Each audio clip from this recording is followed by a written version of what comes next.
Hello there, it's Jen coming at you with another Wordy Wednesday, and today I want to talk to you about blogging and my personal creative processes.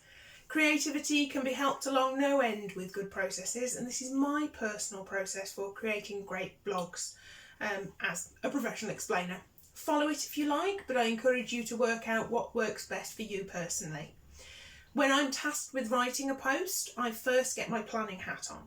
I kick off with a spot of keyword research around the topic at hand to see what kinds of search terms people are using, to learn more about the topic and to gauge their search intent and see where they are in the buyer's journey and what have you. Then I create a few notes. What headings would I like to include?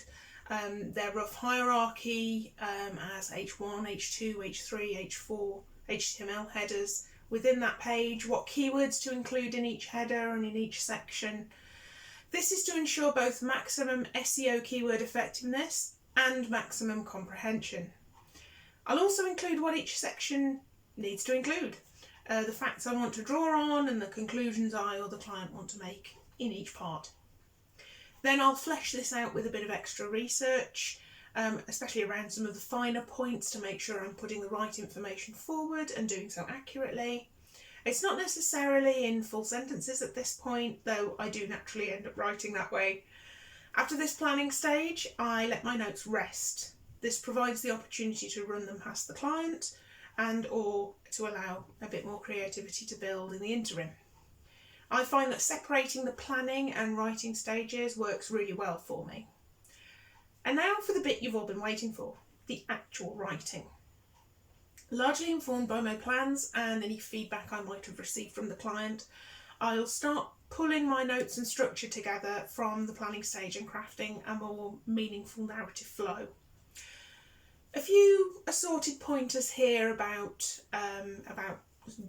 the blog body content. First up, you need to make your text look light and digestible. No big rectangular screeds of text, please. Things like line breaks and bullet points make your text easy for skim readers to understand without excluding more in-depth content scrutineers.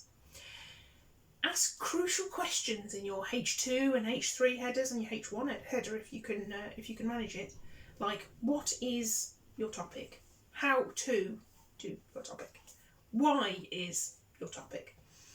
And answer those questions directly in the body text underneath the question. Why?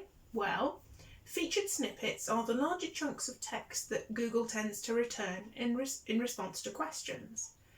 So go to Google, type in your question that you're asking and see what it says for that question. See what it returns, what answer it gives you. Can you give a better, clearer definition in your post? If you do, you might be in with a chance of leapfrogging that answer that Google's currently choosing.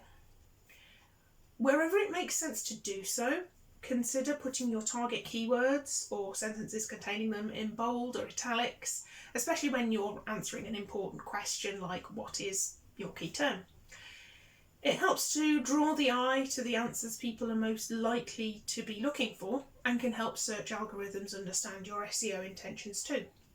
So those points aside, it's time to edit. I'm afraid that I am strictly an on-paper editor, but I do what I can to minimise paper usage and to make as little ecological impact as possible. I then tighten everything up and make sure that the article adds real value over at least 2 rounds of edits.